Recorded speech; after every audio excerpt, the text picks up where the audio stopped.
এখন বাংলাদেশ 50 বছর ধরে যারা চালায়, রাসূলের মতো চালায় না ফেরাউনের মতো চালায়? রাসূলের মতো চালায় না নমরুদের মতো চালায়? এই 50 বছর তারা দেশ চালায়, রাসূলের মতো চালায় না আবু জাহেলের মতো চালায়? আওয়াজ দিয়ে বলুন, রাসূলুল্লাহ দেশ চালাইছে নিজের মন মতো না কোরআন মতো? আপনি যদি রাসূলুল্লাহ সিস্টেম মেনে চলেন, তিনি যা করতে বলেছেন করা ইবাদত, যা ছাড়তে বলেছেন ছাড়া ইবাদত। এখন রাসূলের মতো যদি আপনি ঘুমান, ঘুমটাও কি হবে? তো কঠিন হইল কেমনে? রাসূলের মতো খাইলে খাওয়া ইবাদত, রাসূলের মতো থুতু ফেলেন, থুতু ফেলা ইবাদত, রাসূলের মতো টয়লেটে যান, টয়লেটে যাওয়াটাও কি ইবাদত? রাসূলের মতো সব করবেন ইবাদত, শুধু যখন দেশ চালাবেন তখন ফেরাউনের মতো চালাবেন, ঠিক না? আবু জাহেলের মতো চালাবেন, নমরুদের মতো চালাবেন। এখন বাংলাদেশ 50 বছর ধরে যারা চালায়, রাসূলের মতো চালায় না ফেরাউনের মতো চালায়? রাসূলের মতো চালায় না নমরুদের মতো চালায়? এই 50 বছর তারা দেশ চালায়, রাসূলের মতো চালায় না আবু জাহেলের মতো চালায়? আওয়াজ দিয়ে বলুন, রাসূলুল্লাহ দেশ চালাইছে নিজের মন মতো না কোরআন মতো? আবু জাহেল চালাইছে, ফেরাউন চালাইছে, নমরুদ চালাইছে।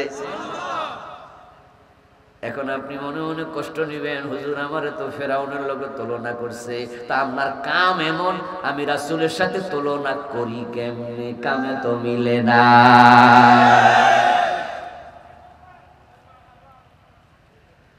আল্লাহর ইবাদত শেষ করলাম, আজকের আলোচনা প্রথম অংশ শেষ।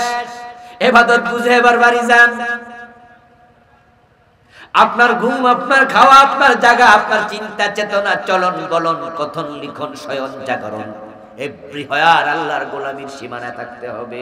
ইসলাম is the complete code of life, ultra modern complete code of life, একবারে super ultra modern complete code of human life. ইসলামের মতো অত্যাধুনিক কোন ধর্ম নাই। এই মুসলমানগুলো যদি এটা বুঝে নিত, তারা আল্লাহর ইবাদত করে জীবন চালাতো, তাহলে আজকে আমরা কষ্ট করে শীতের মাঝে এখানে মাটিতে বসে ওয়াজ শোনা লাগতো না। আমাদের সিলেবাসে কোরআন ঢুকাইয়া দিত, হাদিস ঢুকাইয়া দিত, সমাজটা কোরআনের আলোকে চলতো, তাহলে আমরা বেপরদা হতাম না। আমাদের কোরআন হাদিস শিখার জন্য মাটিতে বসা লাগতো না।